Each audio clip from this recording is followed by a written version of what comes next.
Assalamualaikum warahmatullahi wabarakatuh. Hello, it's me Nadila Amalia. Saya di sini akan membicarakan suatu hal yang sebenarnya terlihat sederhana, namun nyatanya sangat penting dalam kehidupan kita, yaitu sebuah nilai moral. Menurut saya, moral merupakan nilai yang terkait dengan perbuatan baik maupun buruk yang menjadi pedoman kita dalam kehidupan sehari-hari. Why am I discussing this topic? Well, menurut saya, nilai moral merupakan suatu hal yang sangat penting dan wajib untuk kita pelajari. Mengapa sangat penting? Karena dengan adanya nilai moral, kita mengerti mana hal yang baik untuk kita lakukan dan mana hal yang tidak sepatutnya kita lakukan. Seperti halnya, dengan mengetahui nilai moral yang baik, kita dapat meminimalisir kasus-kasus kejahatan yang merajalela, yaitu seperti pembulian, korupsi, pemerkosaan, dan pembunuhan. Lalu dengan adanya nilai moral, manusia akan bisa lebih menghormati satu sama lain.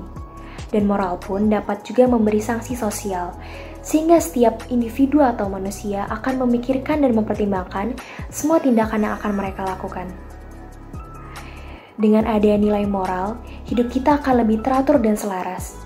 Karena pada saat ini kita bisa lihat betapa banyaknya para remaja sepantaran kita yang seringkali menganggap nilai moral merupakan suatu hal yang sepele, sehingga mereka mengabaikan dan tidak melaksanakannya dengan baik. Sehingga dengan adanya hal itu, banyak nilai moral baik yang hilang. Banyak kasus-kasus yang mencerminkan nilai moral yang buruk. Seperti yang pertama adalah kasus korupsi. Maraknya kasus korupsi yang para oknum lakukan merupakan cerminan bahwa nilai moral di Indonesia sudah jatuh di bawah titik terendah. Korupsi tentunya mempengaruhi semua masyarakat, karena dana yang mereka ambil untuk kepentingan mereka sendiri merupakan dana kepentingan untuk masyarakat dan negara. Lalu yang kedua adalah kasus bullying. Kasus ini sering terjadi di umuran kita. Biasanya para pelaku niatnya hanya sekedar bercanda, seperti menyinggung fisik dan lain-lain. Tetapi para pelaku tidak memikir panjang, dampak apa saja yang akan terjadi pada mental si korban. Lalu yang terakhir adalah kasus pergaulan bebas. Kasus ini sering terjadi pada zaman sekarang. Biasanya mereka bergaul tanpa adanya pengawasan dari orang tua, sehingga mereka melakukan hal-hal yang tidak diperbolehkan, seperti seks bebas, mabuk, dan mengonsumsi narkoba. Untuk mengatasi masalah-masalah tersebut, tentunya kita berusaha untuk menanganinya, seperti dengan cara menanamkan nilai moral sejak dini. Akan tetapi, menanamkan nilai moral tentunya tidak mudah, dan pasti banyak sekali hal-hal yang menjadi penghalang. Faktor penghalang yang pertama adalah lingkungan yang kurang baik. Maksudnya adalah di mana saat keluarga dan teman-teman tidak menjunjung nilai moral dan justru membawa kita ke arah yang negatif. Lalu terbatasnya waktu bertemu antara orang tua dan anak. Seperti di saat sang anak membutuhkan arahan dan perhatian dari kedua orang tuanya, namun orang tuanya terlalu sibuk dengan pekerjaannya. Sehingga sang anak melampiaskannya dengan cara hangout bersama teman-temannya dan melakukan hal-hal yang tidak sepatutnya dilakukan.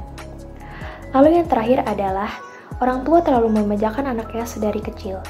Seperti di saat sang anak melakukan sebuah kesalahan, orang tuanya justru hanya membiarkan dan bahkan membelanya. Sehingga sang anak pun tidak mengetahui mana hal yang baik dan mana hal yang buruk. Dengan adanya penghalang menanamkan nilai moral, kita harus tahu apa saja yang sebenarnya menjadi cara efektif untuk kita menanamkan nilai moral. Yang pertama adalah kita harus menanamkan bahwa sebuah kejujuran adalah hal yang paling utama. Karena jika kita terbiasa dengan sebuah kebohongan kecil, maka kebohongan tersebut akan terus berlanjut demi menutupi kebohongan-kebohongan sebelumnya. Lalu selanjutnya adalah kita harus berusaha untuk meningkatkan rasa tanggung jawab, yaitu seperti kita harus bertanggung jawab atas perbuatan apapun yang telah kita lakukan. Lalu yang terakhir adalah kita harus terus menjunjung nilai kedisiplinan agar hidup kita lebih teratur dan tidak terjerumus ke arah yang negatif. Sekian dari saya, mohon maaf jika ada kata-kata yang kurang berkenan. Thank you and see you next time.